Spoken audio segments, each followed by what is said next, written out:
Okay, here's some explanations for lesson 7-2 practice. The first thing you need to know is anytime you have two parallel lines and a line that cuts through them. Okay, so say these are the two parallel lines. This is the line that's cutting through them. Okay, that's known as the transversal. If you have that, you're only going to have two different numbers for your angles. You'll have one obtuse number and one acute number. Okay, if you have anything that's slightly off, it's not going to be correct. Okay, but let's look at these. Oh, the other thing is your acute and obtuse numbers need to add up to 180.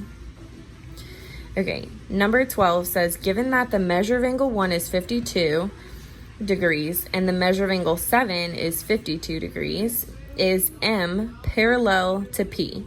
Okay, here's angle 1. It's saying that that's 52 degrees. And here's angle 7. Okay, so we're forgetting about all this stuff in the middle here for now. And I'm going to put my pencil there to cover those up.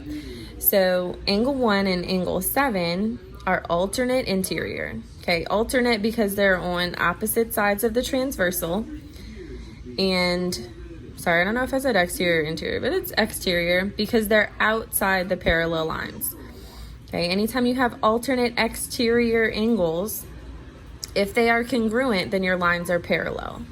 Okay, so it's saying that 1 and 7 are both 52 degrees. So this one is yes. M is parallel to P because your alternate exterior angles are congruent.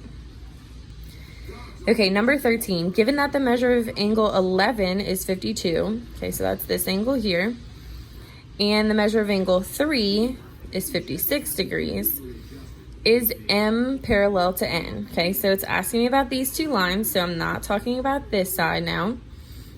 If you look at 11 and 3, those are both inside those lines, so they would be interior. And because you have one on the top and one on the bottom, okay, they're alternate. So alternate interior is the type of angles for those. Alternate interior angles also need to be congruent if your lines are parallel. Okay, the other thing is these don't add up to 180, okay, and they're not congruent. So this will always be no if you have a case like this. Okay, but they are alternate interior angles. They should be congruent. So since they're not equal, they're not congruent, this answer is no. M is not parallel to N. Okay, number 14, given that the measure of angle 10 is 124 degrees and the measure of angle 7 is 52 degrees, is N parallel to P? Okay, first thing, these are not congruent. Okay, which they shouldn't be because this one is an obtuse angle and this one is an acute angle. Okay, but the other thing is, at the beginning of the video, I said that they needed to add up to 180 if you had one obtuse and one acute. Okay, these add up to 176 degrees, so this would be no. Okay, if they're not congruent and they don't add up to 180, that's never going to be anything, just like the same reason I gave you for 13. Okay, if N was parallel to P, these two angles would add up to 180 degrees, so that one is no. Okay, number 15, reason abstractly. Two lines are cut by a transversal. Okay, so two lines cut by a transversal such that a pair of alternate interior angles are right angles. Are the two lines parallel? And explain. Okay, this one is yes, because if alternate interior angles are congruent, okay, it doesn't matter if they're 90 degrees or whatever, they're saying right angles to throw you off. Okay, but if the alternate interior angles are congruent, then yes, the two lines are parallel.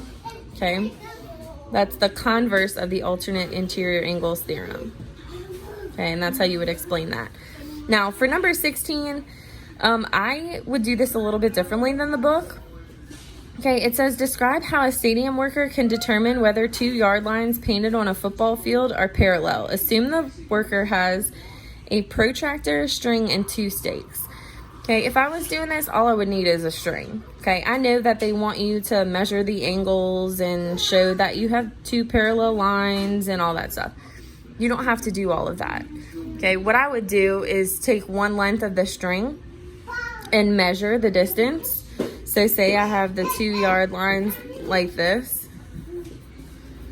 Okay, I would take that string and measure this distance. And then I'd go a little bit further and measure this distance.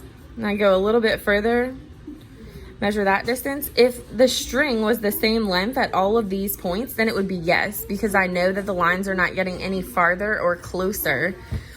So I know that they would never touch. Okay, if y'all still need help with this, please, please, please email me and let me know. I do not mind making another video or typing out some notes for y'all, okay?